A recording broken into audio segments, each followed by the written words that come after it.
Okay, so using the chain rule, we're gonna see the difference between sine squared and sine of 2x. The outside function in let's do this one. The outside function. This is the f is going to be your sine of x. Give myself some room to write here. And your g, your inside function there, is 2x. So when I plug g inside f, let's just do it. When I plug g inside f, that is f of g of x, sorry. Got to make the pen smaller. Is going to be my sine of my input, and my input is 2x, and that's exactly what I had to start with. Inside outside function, follow the chain rule. Okay, so I'll say it out loud after the weekend. It's going to be derivative of the outside, leave the inside alone, multiply by derivative of the inside. Derivative of the inside is just a constant. It's just 2. Derivative of 2x. No big deal. That's what you've been doing. Versus this right here, the outside function.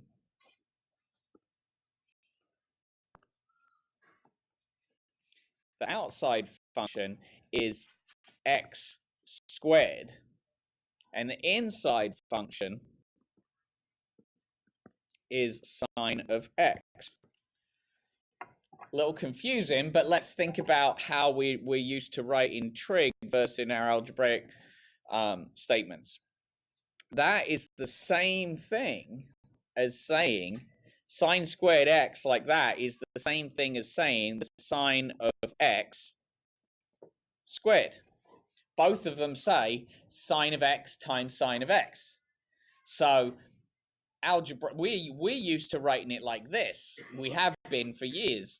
But when we do trig, we put the little 2 in between, the sine and the x statement, between the angle, so we don't get confused with squaring the angle. Now, that's just going to take a time or two to get used to. But really now, what that means for us is when we derive that, we're going to use the power rule, bring 2 down, leave sine, reduce the power by 1, and take the derivative of the inside. All right, so let's just go ahead and do both those from the beginning, and I'll go back up again if we need to. So we're on a blank screen. So let's take the one we've been doing so far. All right, so let's take the derivative of the sine of 2x. So the derivative of the sine of 2x is, we recognize the inside and the outside function. The outside function is sine of x, inside function is 2x. So we take the derivative of the outside, which is cosine of 2x. Derivative of the outside, leaving the inside alone, multiplied by the derivative of the inside. The derivative of the inside is 2. So simplified, that would be 2 cosine 2x. No big deal. That's what we've been doing. Now let's compare that. Let's compare that with taking the derivative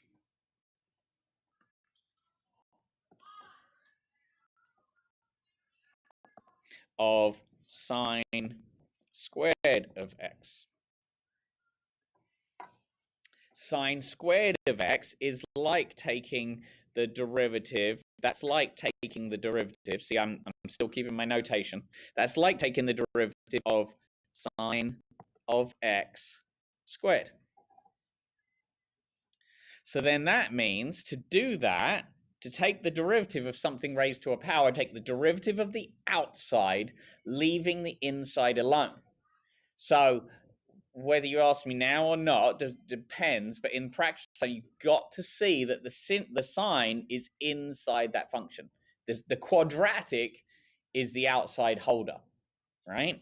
So then the derivative would be, bring the power 2 down, leave the inside alone, reduce by a power of 1, and then do the derivative of the outside, right? So what was the inside left alone? That was sine. Now you multiply by the derivative of the inside. Derivative of the inside is cosine. Let's clean that up because we don't need the parentheses and the 1. We were just using those for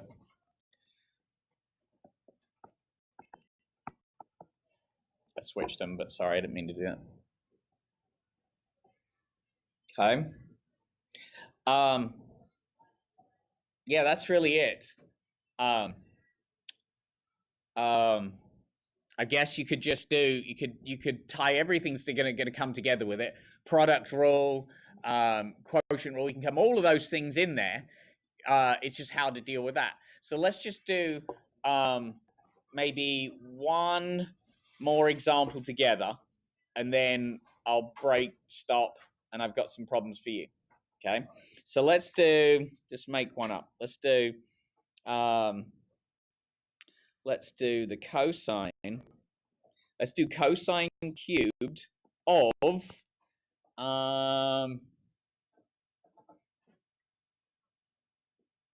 3 pi x squared.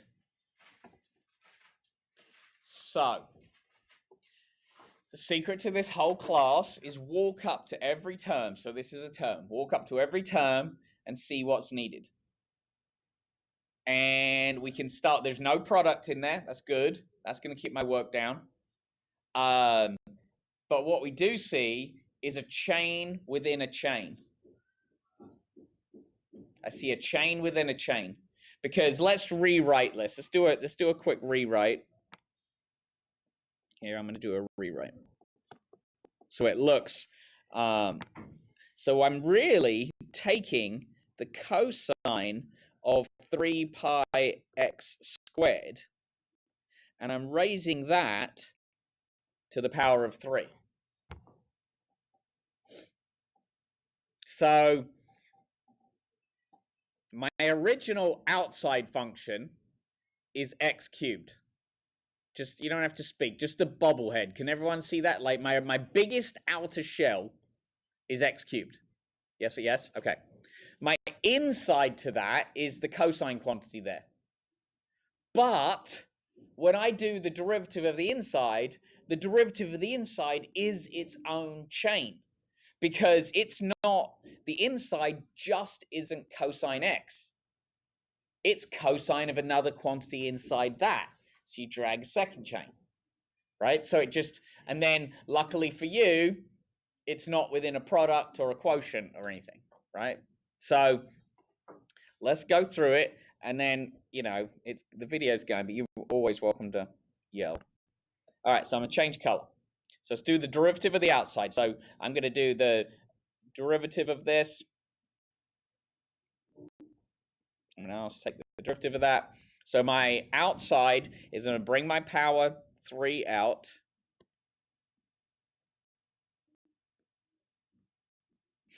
Three comes out. Leave the inside alone.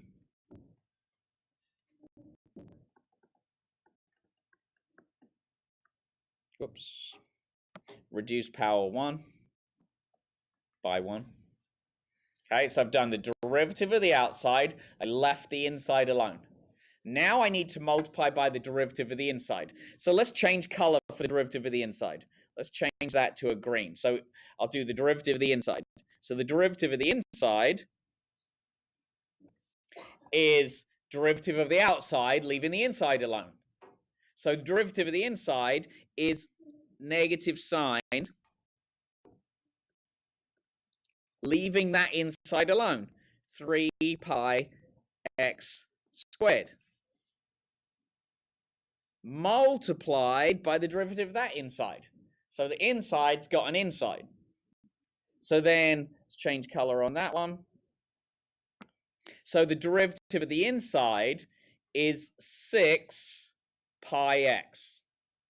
6 pi x, right? So x squared is x is the only variable and it's being squared. So bring that power down, multiply its coefficient. So 3 pi times 2 is 6 pi. Power 1, power reduced by 1 on the variable, and then we're done. I guess we could clean that up. Let's do a final just clean up. So it's all one term, but I do have a 3 and a 6. So I have a negative. So I have a negative 18 pi x times cosine 3 pi x squared times sine 3 pi x squared. Yeah, some cleanup. You can multiply 3 times 6. You can multiply, yeah, that's fine. Yep, thank you very much. Good thing I got someone. Derivative of cosine is negative sine. So when you did derivative of the outside here, when you did, I'm doing it right, I'm tapping it, you can't see it. I'll just do a line around it. When I did the derivative of above, I derivative the outside, so the 3 came out in front, reduced by a power of 1, but then I had to do the derivative of that inside. The derivative of that inside is following right along there. But that didn't, so why is it negative? Oh, what? Why is this 18 negative? Because you've got 3 times a negative 1 times 6 pi x. So all those constants all get pulled out in front. Coefficients.